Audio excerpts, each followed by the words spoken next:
হ্যাঁ আসুক আজ স্বর্ণ, হয় এই বাড়িতে আপনি থাকবেন নাহলে আমি থাকবো। এই স্বর্ণ, ঘরে এসো। আমি ওকে আজই ডিভোর্স দেবো আর এ বাড়ি থেকে বের করে দেবো।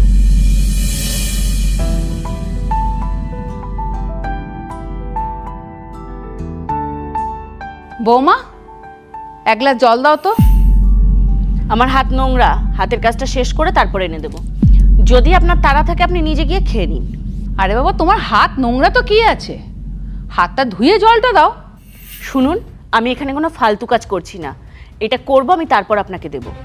ও, আমার কথাটা তোমার ফালতু মনে হচ্ছে? দাঁড়াও, আজ স্বর্ণ আসুক, তোমার মজাটা আমি দেখাচ্ছি। হ্যাঁ আসুক আজ স্বর্ণ, হয় এই বাড়িতে আপনি থাকবেন নাহলে আমি থাকবো। আমি থাকবো এই বাড়িতে।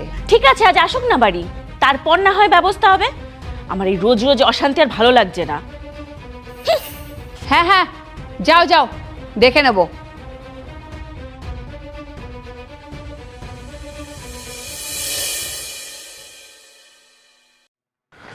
মা, পূজা, আমি এসে গেছি। বাবু, শোন একবার এখানে, তোর সঙ্গে একটু কথা আছে। এই স্বর্ণ, তাড়াতাড়ি ঘরে এসো, তো কথা আছে। এই বাবু, একবার এখানে আয়। এই স্বর্ণ, ঘরে এসো। কোথায়? আসবি তো। আগে ঘরে এসো।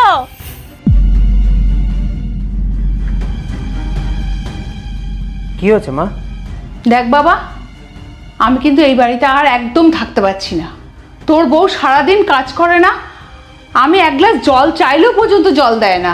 আরে বাবা, শাশুড়ি তো আমাদেরও ছিল, আমরা কাজ করিনি, সব তো এক হাতেই করেছি।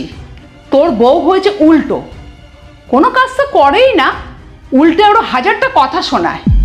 আমি আর এই বাড়িতে এক মুহূর্ত থাকবো না যদি ওই মেয়ে থাকে। আর তোকে বললে তুইও কথা শুনিস না। মা, তুমি এটা কি বলছো? আমি তোমার কথা শুনবো না? তুমি যা বলবে সেটাই শুনবো, সেটাই শেষ কথা। আর বাড়ি ছেড়ে তুমি যাবে কেন? এটা তোমার বাড়ি, যেতে হলে ও যাবে।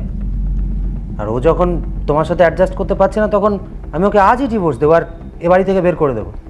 হ্যাঁ, হয়তো ডিভোর্স দিলে ও অর্ধেক প্রপার্টি অ্যালুমিনিতে চাইবে, সে চাইবে দিয়ে দেবো, কি হয়েছে? তারপরে আমি আবার একটা বিয়ে করব, সে তোমাকে খুশি রাখবে। আর সে যদি খুশি না রাখতে পারে তাহলে তাকেও ডিভোর্স দেবো। হ্যাঁ, সেও হয়তো অর্ধেক প্রপার্টি অ্যালুমিনি চাইবে, দিয়ে দেবো। প্রপার্টি আগে না তুমি আগে? তুমি আগে। ওসব কিছুকে আমি ভয় পাই না। দাঁড়াও, আমি এক্ষুনি মুখের ওপরে বলে দিয়ে আসছি, আজই ওকে ডিভোর্স দেবো। এই বাবা শোন, বাবা শোন, দাঁড়া।